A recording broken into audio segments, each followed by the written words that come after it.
hot, I've always heard this saying, if you're hot, Yeah. your dog is hot.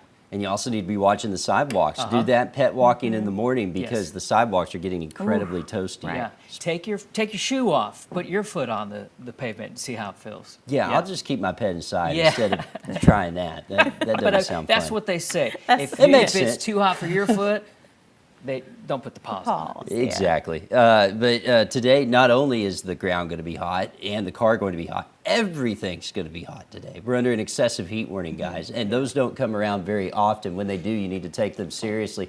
We have feel-like temperatures that are going to approach 110 to 115 later on this afternoon.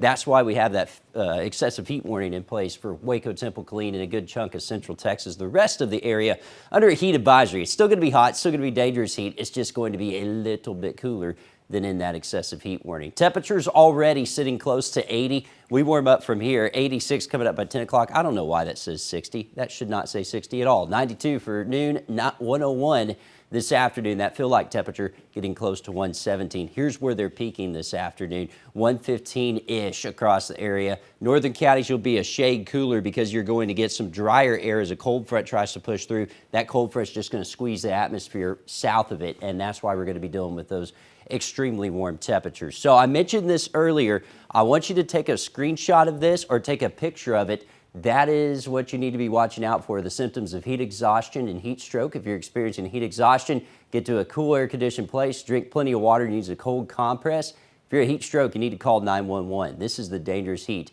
we'll be watching for this afternoon. Eventually, as that cold front continues to work to the south, it may encounter enough energy to spark off a stray thunderstorm, mainly south of Waco into Bell County and down into the Brazos Valley. If anything can get going, the potential's there for hail up to the size of golf balls and winds to 65 miles per hour. Anything will be isolated. Watch closely here on Future Track. Here's the cold front here in the afternoon. See how it heats up ahead of it and cools off a little bit behind it? That's what's going to lead to that extremely hot temperatures later on this afternoon. And then as that cold front pushes to the south, that's when we'll watch that potential for a couple of thunderstorms to pop up. Anything should be out of here by the evening, and it'll be a warm and a muggy evening out there, although it will be a little bit less humid than what we saw, say, yesterday as that wind shifts a little bit. 98 coming up for Saturday, 101 for Sunday. Still going to be hot, still going to be kind of muggy as well. Father's Day, 101, and look at the rest of that 10-day forecast, guys. We get a little bit of relief by the end of the week. Some thunderstorm chances and mid-90s for some improvement. A little spicy. Yeah, that 60 was there for a reason, Josh. We're speaking it.